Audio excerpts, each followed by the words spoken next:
Welcome. We are discussing a new concept on environment, that is environmental communication and journalism. We are offering a Swayam course on environmental communication and journalism, which is a 4-credit course of 15 weeks duration. Let's introduce our host institute and myself. I am from Kullan University, a university of West Bengal, India. And this university has a Department of Environmental Science and Department of Ecological Studies and International Center for Ecological Engineering in our science faculty. But we are offering the course on environmental studies, that is not a part of core science. On the contrary, it is an interdisciplinary subject. So Kullani is a university which always nourishes nature. It plants saplings, it works for the identification of trees, which has been reported in local newspaper, and I myself is a professor in the Department of History of our university. Now, I did my undergraduate and postgraduate from Jharkhand University and did my PhD from the same university on a historical study of the science movement in West Bengal, of which environment was a part. I began my teaching career long back in 2000 as a lecturer in history in a college in Kolkata, and subsequently joined University of Kullani in 2012 and now became professor of history since 2016. Now I have a number of publications on environmental communication. Here are some instances. These are the publications on environmental communication.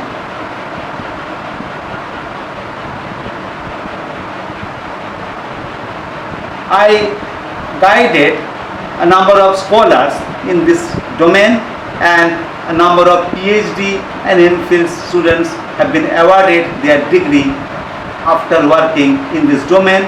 Here is a thesis on the history of environmental communication in West Bengal, history of organic farming in India, and the environmental movements in area specificity of 2 districts of West Bengal. Now the course is on environmental communication and journalism, and learning objective or outcome of the course is raising awareness, educating individuals and communities, influencing attitudes and behaviors, promoting dialogue and collaboration, and facilitating action to address environmental challenges. Now I would like to discuss the etymological meaning of the term environment, and we will also discuss what does communication mean. And after that we have to elaborate on the issue like environmental communication. What does it mean? The course objective I have already pointed out is to create awareness, impart knowledge, develop attitude, motivate participation, and foster harmony with nature. This is a 4-credit course of 15 weeks. Total modules will be 40.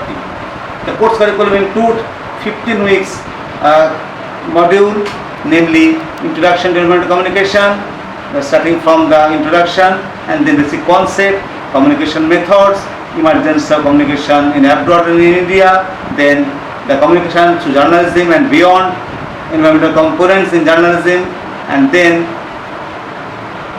communicating flora and fauna. After that we will discuss actors of environmental communication, and we like to focus on environment and development issues and debates. We will also give light on environmental legislation and, very importantly, public interest litigations or PILs. Then we have to discuss, analyze environmental movements in India, and ultimately our aim is to witness the sojourn to a better world. This is all about our course. We would like to problematize the character of the theme of environmental communication, the question is whether is it local or national or global. I think it's a unity in diversity. There is a difference between India and other states of world. We would like to differentiate between India and United States on the issue of environmentalism. Then I would like to say something on the development of environmental communication in India that will be discussed in a detailed way. Basically, it is developed in the 1970s and 80s with the protest movements for people's rights on common property, that is land, forest and water. There are some visuals related to our topic. This is the movement Save Silent Valley, followed by Narmada Bachao Andolon. The activists, environmental activists are very active. And the journey may start with the publication of Silent Spring, a noted book written by Rachel Carson, which was published in the year 1961, followed by the first environmental summit that took place in 1972 in Stockholm, where our Prime Minister participated. In the same year, India passed the Wildlife Protection Act. It is an act to provide protection for wild animals, birds and plants. It's a visual of flora and fauna, and we have to address the development issue, the natural disaster, the problem regarding these disasters would be addressed or should be addressed, and in this course we should address the various natural disasters that had happened in the recent times. It's a visual of Ayla storm. The history of storm is very important. The river, the development issue, and the Ramsar site is very important. That aspect would be touched in our course. We would like to focus on sustainable development in general and sustainable agriculture, sustainable urbanization in particular. Ecosystem management is very important towards merging our understanding in theory and practice. Pollution is very important, and we have to combat environmental pollution.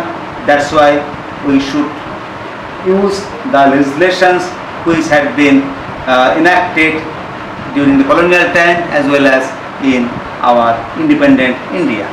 After the Bhopal disaster, we enacted the Environmental Protection Act of 1986, which is regarded as the Umbrella Act. We have to communicate the concept like ecofeminism, and in this respect, we have to mention the contribution made by Wanzira Maathai, an activist of the Green Belt movement, who has been awarded Nobel Peace Prize and has written her autobiography on board, which is very important. In this respect, we would like to address the issue of livelihood of women. They have to face various problems related to environment for their running of their own livelihood. Here are some visuals related to those problems. Problems of water, problems of fuel. These problems are very important and pertinent in the domain of environmental communication. On a whole, we have to think globally, but have to act locally. In this respect, I have to mention the name of Bijon Shorongi, who was an environmental activist and did a significant part in getting the compensation for environmental pollution that was caused by the stone crusher. He published a periodical, namely Top Quark, where he communicated the problem. Ultimately, litigation was lodged in the Supreme Court, and the court ordered that the workers or the kin of the workers should get the compensation. Here is the visual which shows the order of the Supreme Court of India.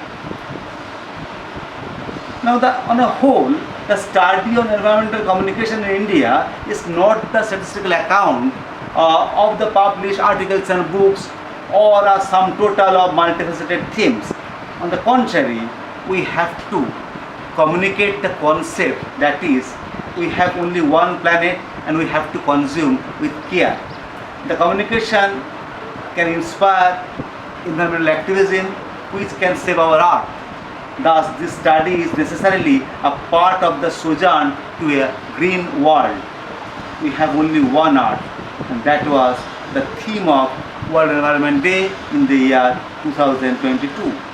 And we have to protect our world, we have to protect unitedly. That is the need of the hour, and for that purpose we have to communicate our environmental issues. That is the motto of this course. Thank you all.